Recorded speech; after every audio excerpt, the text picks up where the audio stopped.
আমি এখনো পর্যন্ত বলতে গেলে 10 থেকে 12টা এক্সাম ক্র্যাক করেছি, ঠিক আছে।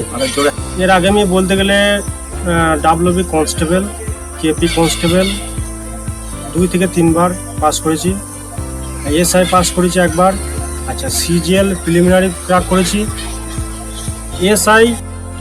হ্যালো ফ্রেন্ডস, তো অনেকদিন পর একটা নতুন ভিডিও নিয়ে ফিরে এসেছি।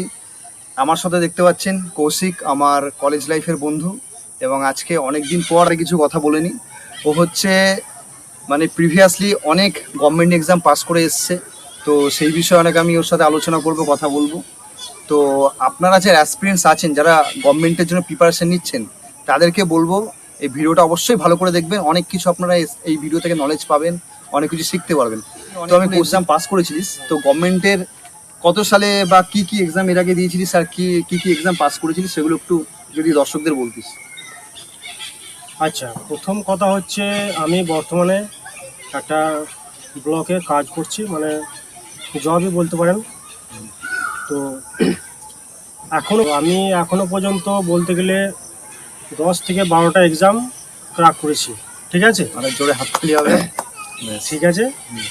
আর এর আগে আমি বলতে গেলে ডাব্লিউবি কনস্টেবল, কেপি কনস্টেবল 2 থেকে 3বার পাস করেছি, এসআই পাস করেছি একবার, আচ্ছা সিজিএল প্রিলিমিনারি ক্র্যাক করেছি। এসআই মাঠে পারিনি, ব্যর্থ হয়েছি, কারণ আমি ফিজিক্যালভাবে খুবই অ্যাক্টিভ ছিলাম না, এখনও নেই, ঠিক আছে। তাই একটু যারা পুলিশ লাইনে যারা আছেন তাদেরকে অবশ্যই বলবো যে পড়াশুনোর সাথে সাথে ফিজিক্যালটা যেন অ্যাক্টিভ থাকে।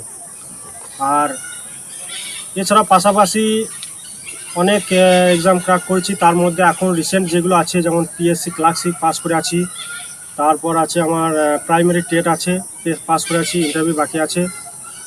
আর গ্রুপ সি যেটা, সেটাতে ক্র্যাক হয়ে যাবে আশা করি। কি হবে এখন দেখা যাক, ইন্টারভিউ আর টাইপিং টেস্টে। তো বন্ধুরা, তোর প্রিপারেশনের সময় সব থেকে তোর বড় চ্যালেঞ্জ কি কি ছিল, বা কোন কোন চ্যালেঞ্জে তুই সম্মুখীন হয়েছিস, যদি একটু বলতিস কিছু। তোর সবচেয়ে মেন ফ্যাক্টর হচ্ছে কম্পিটিটিভ লাইনে তোকে ম্যাথ, রিজনিং, আচ্ছা, জিকে আর ইংলিশ, এই যে 4টে পোর্শন আছে, এই 4টে পোর্শন পুরো নিজেকে মাস্টার লেভেল তৈরি করতে হবে। আচ্ছা, তো আমি বলতে চাইবো যে যারা নিউ অ্যাসপিরেন্টস, যারা এই লাইনে আসছে বা গভর্নমেন্ট এক্সাম রীতিমতো দিচ্ছে, এবং 1-2টো এক্সাম দিয়ে আমি অনেককে দেখতে পাচ্ছি তারা ডিমোটিভেট ফিল করছে, তো আমি বলতে চাইছি যে তাদের জন্য কি বলবি, যারা 1-2টো এক্সাম দিয়ে তাদের মনে হচ্ছে যে না আমার দ্বারা হয়তো হবে না, বা তারা হাল ছেড়ে দিয়েছে, বা নিউ অ্যাসপিরেন্টসদের জন্য তুই কি কি বলতে চাইবি তাদের জন্য, তারা যেন একটু মোটিভেট হয়, এই ব্যাপারে যদি একটু বলিস।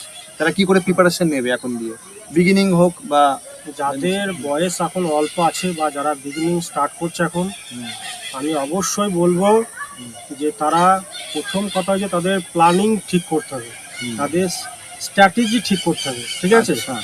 তাদের প্রথমে যে এক্সামটা দিতে চাইছে তার সিলেবাসটাকে পুরোপুরি জানতে হবে, তারপর পার্টে পার্টে সেটাকে ভাগ করতে হবে যে কখন কোন বিষয়টা আমি পড়বো, ঠিক আছে।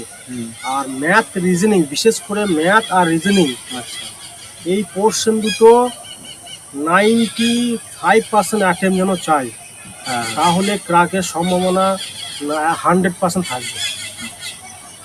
এবং আমি বলবো সবাই মিলে জোরদার করে যারা কম্পিটিটিভ লাইনে আসতে চাও তারা লেগে পড়ো এবং মেহনত করে যাও। একদম একদম কৌশিকের মূল্যবান কথা। আপনাদের কেমন লাগলো আপনারা কমেন্ট সেকশনে জানাবেন। এরকম টাইপের ভিডিও যদি চান, যে আরও ডেপথে গিয়ে কী করে পড়বো, বা কোন কোন টপিকগুলো আপনাদের মনে হচ্ছে একটু দেখালে ভালো হবে, তো সেই রিলেটেড আমরা ডিসকাস করব। তো আশা করি ভিডিওটা ভালো লাগলে লাইক, শেয়ার এবং সাবস্ক্রাইব করবেন। তো অনেক অনেক ভালো থাকবেন এই কামনা করি। ধন্যবাদ সবাইকে। ধন্যবাদ।